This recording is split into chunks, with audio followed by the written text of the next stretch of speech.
you're always going to have doubts. You're always going to have something that challenges you. And that's what I've learned after 25 years of doing this. It's not like you just, get to this point where you have no doubts, you have no fears, you have no insecurities, you never worry, but you do get to a point where you handle it better, you process your emotions, and then you're able to get on with life.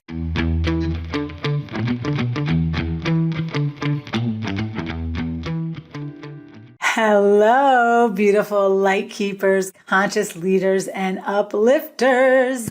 It is Michele Phillips with this week's episode of Write Your Outcome. And we are going to get really real in here today. It's me and you, and I'm going to expose my own doubts, fears, and insecurities. Right? When the algorithms don't excite me, I got to admit, I got a lot of doubt going on. And the crazy thing is, even after all these years of doing this work, I know better. There are still moments when my energy drops and I question if what I'm putting out there is really landing. Even though I know better, I teach this, I still have to catch myself and coach myself. So this week, we're going to walk me through my own Write Your Outcome steps. What do I do in those moments? Because this is where everything I teach actually gets tested. And honestly, you're always going to have doubts. You're always going to have something that challenges you. And that's what I've learned after 25 years of doing this.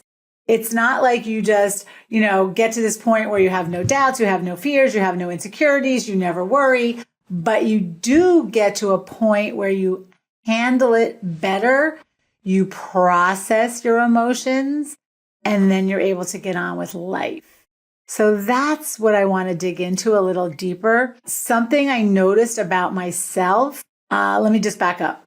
Write Your Outcome, this podcast, we are coming to the end of the first season. Woo-hoo! I have been doing this for almost 1 year. So I've got some episodes already recorded. I'm doing this episode and I have a really special treat. The finale episode is going to be me, my former husband, and my now forever husband. So that's an outcome I'm really proud of because the three of us have a really fabulous relationship. I have not recorded it yet, but it's on the schedule for, I think, next week. And I'm really looking forward to it. Here's the thing with growth. No matter where you are listening, we always have more growth to do. And as I'm coming to this final year of the Write the Outcome podcast, I've grown this year. I've never done a podcast before. I've never been the interviewer. I've never sat here and talked to no one. Sometimes I'm just talking to a microphone right now. So what I've been noticing is when I'm in front of a live audience, oh my gosh, I'm gold. I'm grounded. I am connected. I am the light lady in action. I am fully myself and there's no hesitation. I feel energy. I read energy and I feed off of you in the audience. I make eye contact. My heart is beating and it's reaching your heart and your heart is beating. And I'm just there. It's fabulous. But online, this is a totally different universe. I catch myself hesitating. I overthink. Sometimes I just keep talking and I start performing. If I'm honest, I start performing versus being. I don't like that. I know better. I know that each of us is a human being. I am not a human doing. I'm not a human performing. I am the being behind the human. And yet, once you work through whatever you're working through. So I have a belief that whatever you need to work on in your life is what's showing up in your life. So evidently, this is something I need to work on. This is where I am in my growth, even though I've been doing this for 25 years. And I equate it to a video game. If you're playing a video game, there's all these monsters trying to come get you and you're, running around trying to survive. And when you get through the video, the first level of the video game, and you get to the next level, you're like, woohoo, I made it to the next level. I am the king or the queen of the castle. And then there's just another set of monsters and challenges. So even though I've been on this planet decades, I've been here a while, I'm still working on stuff. And I had this moment recently where I thought, oh my gosh, Michele, what is that? How can I be so on fire in one space and question myself in another? You put me in front of a classroom, you put me in front of a live audience, you give me life in front of me, and I am blooming. Your attention, my attention feeds you, your attention feeds me, and it's magic. There's a quote I read years ago. It said, when your deep gladness meets the world's deep need, then you know you've hit something. And I know vocation, that's the word. Okay, vocation is Latin for voice. And it is said that vocation is when your deep gladness meets the world's deep need. And once I got in a classroom, once I started doing coaching and workshops and leading, rooms of people, it was magic. I was magic. You were magic. We created magic together. But then, I've been here a couple decades and I teach this and still there it is. I go online and I'm like, is anybody listening to my podcast? Is anybody out there? Is anybody reading my post? And those questions caused me to question myself, to doubt myself. And the irony of it is everything's going really well in my life. I have great clients. Thank you for listening, my clients. I know you're listening. I have a beautiful husband, relationship, a beautiful home. I have health. Health is wealth. I have a beautiful career. So while so much in my life is going right, we live in this alternative universe of social media, which, I don't know, is it fake? Is it real? It really isn't about confidence. It's about environment. I'm so confident in one space, but maybe not so confident in another. And, if you're listening, I don't know. So I'm an extrovert, so I'm pretty comfortable talking, but not everybody is built for social media. And I think, oh my God, I'm an older woman. What would it be like if I was a teenager living in this social media environment? Again, it's two different worlds. In a room, I feel you, I connect, and I'm able to serve. Online, I don't know, it's about metrics, it's about algorithms, it's about likes and views. And a lot of times in my social media world, it's about silence. And I had to make that okay for me because I'm born to do this. And that's the message I want to get out. I'm going to do this whether anyone's listening or not. And I don't want anybody to measure their worth on social media metrics and algorithms, right? So I know I had to catch myself and I had to use my write your outcome method. So the first step of write your outcome is, what's the outcome I want? Well, the outcome I want is I want to share this message with the world. And yes, I want to be loved and adored and applauded. Yeah, there I said it. But that's the resistance. So the outcome I want is to share this message. And why do I want to share this message? Because it really has changed my life. This message that I share about happiness is a habit, the ladder up technique, write your outcome, anything I share has benefited me in some way, in an exponential way that I want to share it with more people. So I write the outcome I want, and then I recognize the resistance. And the resistance is, social media is a fake world. It's not a real world. I have real friends and blah, blah, blah, blah, blah. But that line of thinking doesn't get me anywhere. So it's write your outcome. I want to share my message via this podcast, via my social media posts. Recognize resistance, all the ugly feelings that come up because maybe my post doesn't get a lot of likes or I don't have a lot of followers, Or I have this crazy group of silent followers, which when I see you, you always tell me, oh, I love what you posted and I love what you said. So I know you're out there, but maybe it's my age group, maybe not participating as much. I don't know. So I recognize the resistance. That's the R, WRI is intentionally choose better thinking. What's the better thinking? Michele, do you want to continue to do this work? Yeah, I do. I want to continue sharing my message with the world. So if I want to continue sharing my message with the world, I have to be okay sharing it without the applause. And that is very humbling. And that's the lesson for me. If anyone knows me, I lost my water. I'm looking for it. I've done the values in action, the VIA assessment, which takes the 24 character strengths from positive psychology. I need a sip of water. Hold on. Look it up, VIA.org. You could take it for free. VIA.org takes the 24 character strengths, which are the foundation of positive psychology. And I really love that. And it basically says that in positive psychology research, these 24 character strengths are worldwide, whether it doesn't matter what sex you are, what color you are, what religion you are, where you were brought up in the world.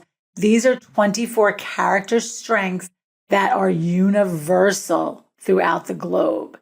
And you take the assessment and it gives you a breakdown of what your top 5 are. And my top 5 are, if I can remember them, they're like zest and love and appreciation of beauty, all the things I would expect them to be. But my bottom VIA strengths are boldness and humility. Not surprising. So basically, what is that saying? That's saying I could probably use a little more boldness and a little more humility in my life. So while I do consider myself a pretty bold person, I've really made it my business to be bolder. I have a saying, take 2 risks and call me in the morning. And I'm not like a jump off the cliff risk taker, but I will talk to anyone, anywhere, smile at strangers, cross lines, that kind of thing, risk taker. And it made me realize that when you're bolder, you're better. And then nothing bad happens to you as long as you're not like putting your life in danger. And then the humility one. Ooh, I used to say, I'm just not a humble person. I like to be the best. I like to be the smartest. Again, this is what I'm working on in my life. I'm sharing these things. They're embarrassing to say out loud sometimes. Because in the social media world, in any world, there's always someone richer, smarter, skinnier, wealthier, more educated, blah, blah, blah. So it's taking wherever you are and not judging it and not pushing it away, but then saying, okay, write the outcome I want. I want to share this message on social media and by using this podcast. I want to recognize the resistance where I'm fearful, where I doubt. And then I want to intentionally choose better thinking. And for me, the better thinking is, this is like air to me. Sharing this message is like air to me. And I want you to think of what's air to you. What are the things in your life that if you didn't have them, you wouldn't be you. So again, if you do the value in action, the VIA, write the outcome, W, R, recognize resistance. I intentionally choose a better feeling thought. I want to do this work. I love this work. I'm excellent in front of a crowd. So I have to get comfortable in front of this camera. I have to get comfortable on social media, and I owe it to myself. Showing up and being visible is service. That is how I rewrote this outcome. Visibility is service. And if nobody listens, if nobody reads my posts, which that's not true, people are reading them and people are listening, I'm doing this for me. What are you doing for yourself? Hello, it's Michele Phillips interrupting this podcast to talk about my brand new book, Energize Your Happiness. Tap into your personal energy and shape your destiny. I have spent 25 years researching, testing, and working with high performers. And most people think that happiness is something you earn after you succeed. I am here to tell you that we have it backwards. Happiness is a habit, and it is the fuel for everything that comes next. When I learn something and it helps me in my life, I want to share it with you. I want you to have more fulfillment. I want you to have more energy. And in Energize Your Happiness, I teach you how to manage your energy, not just your time. So you can lead yourself with clarity. You can regulate your emotions and stop running on empty. This isn't about positive thinking.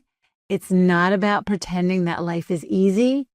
It is a practical, science-based approach that blends neuroscience, habits, and intentional mindset shifts that help you move out of stress into flow and right outcomes you actually want to live.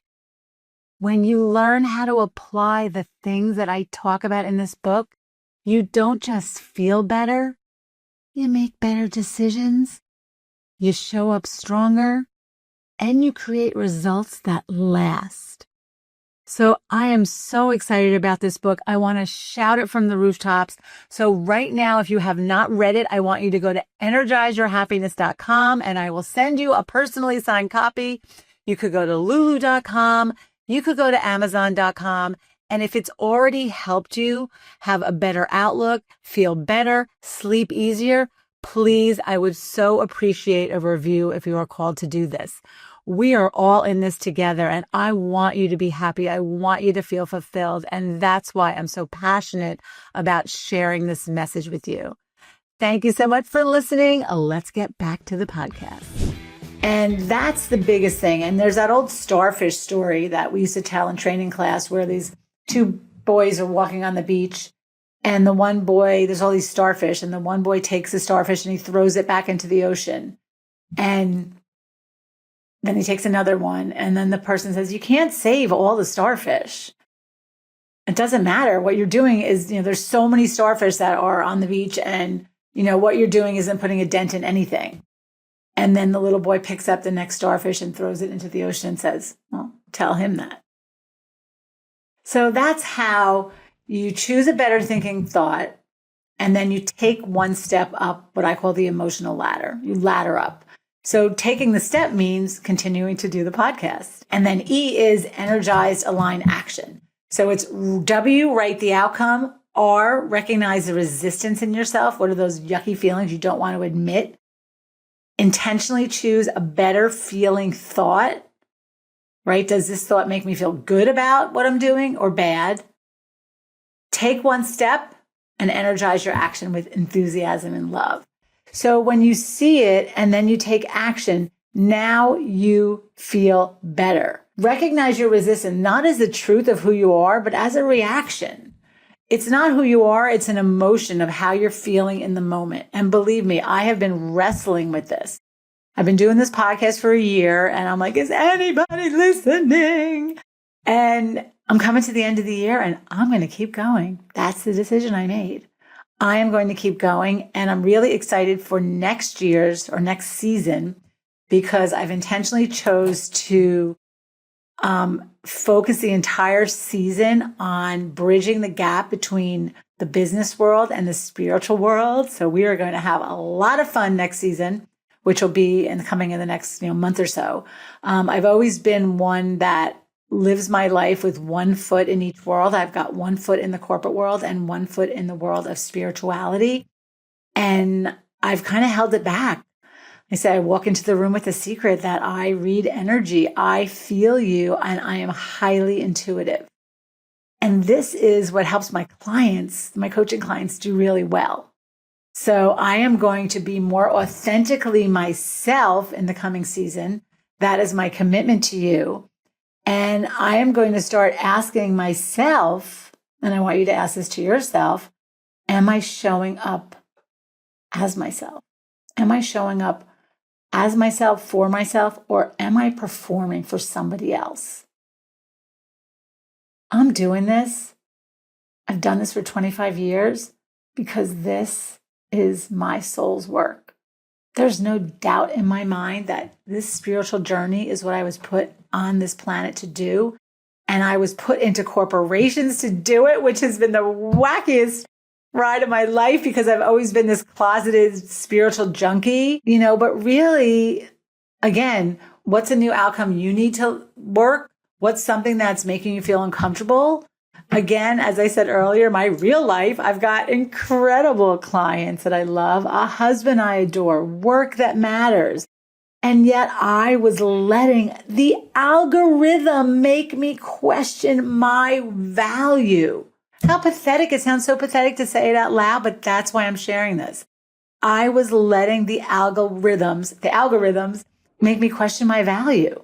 So wherever you are questioning yourself, the question I like to ask myself, when I would post something that I thought was just so fabulous, and I would say, oh, this post is going to, get a gazillion likes. And then I would go away. And then I would come back and it was like 3 people. And I was like, oh.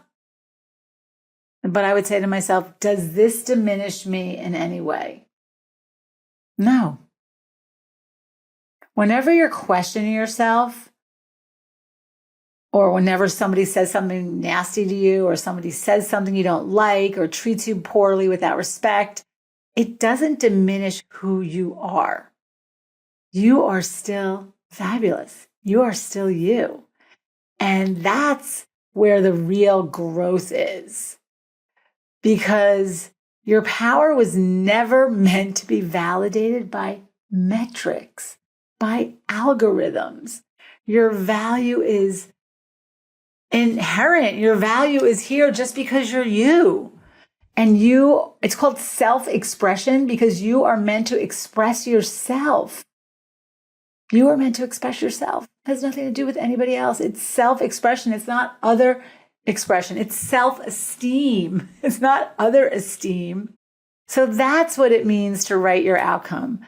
And that's what I've been working on, all this time, is like, okay, what's getting me off course? How do I get back on course? And what is a new outcome I could be writing? So let me grab my books.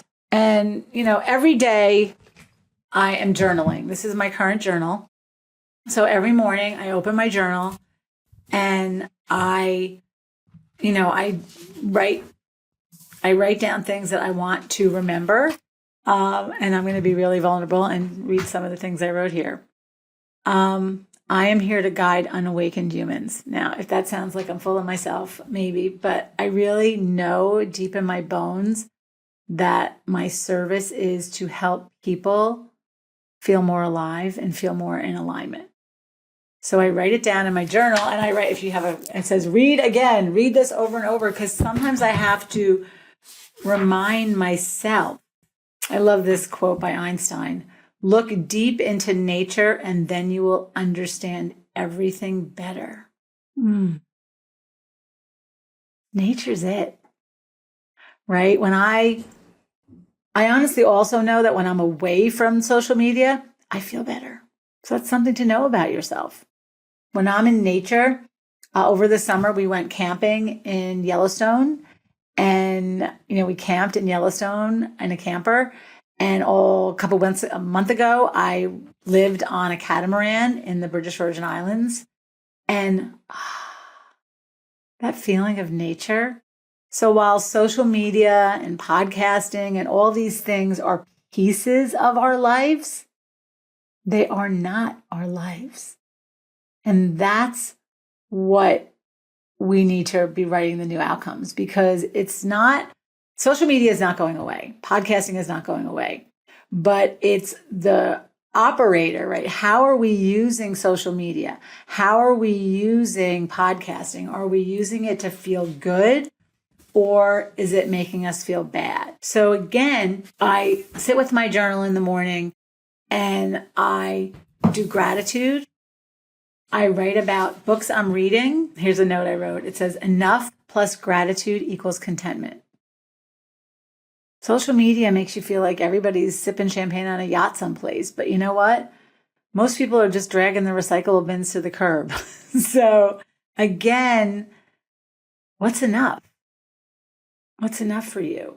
It's something I've been really talking about a lot lately with my friends, not with you guys.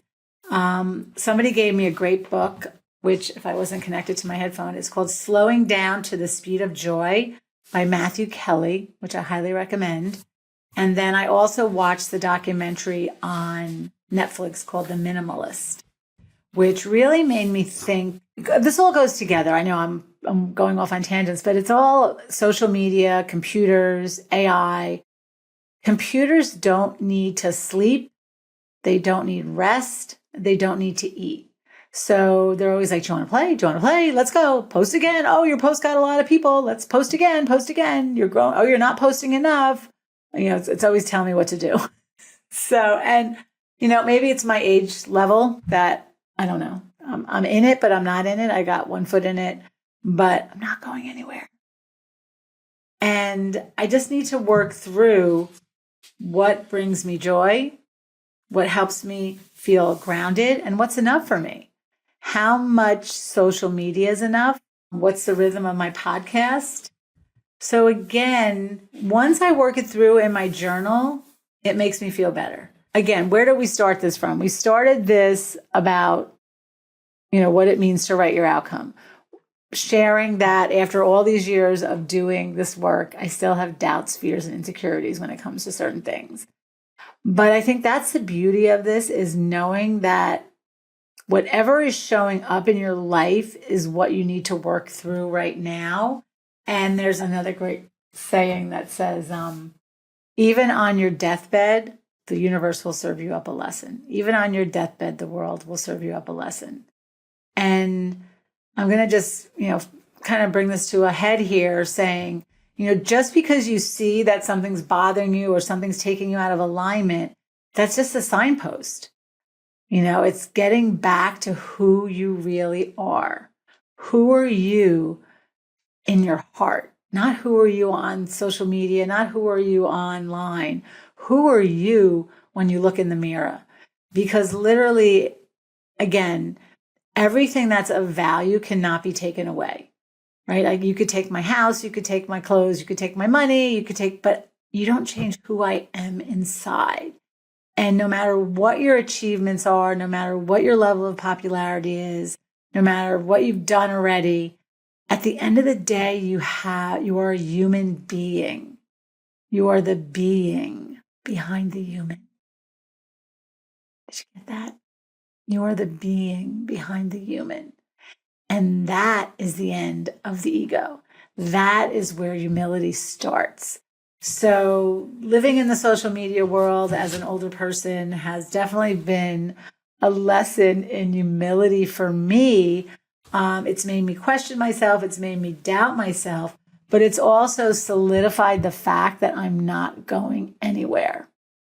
So if this episode resonated with you, if you learned anything, please let me know.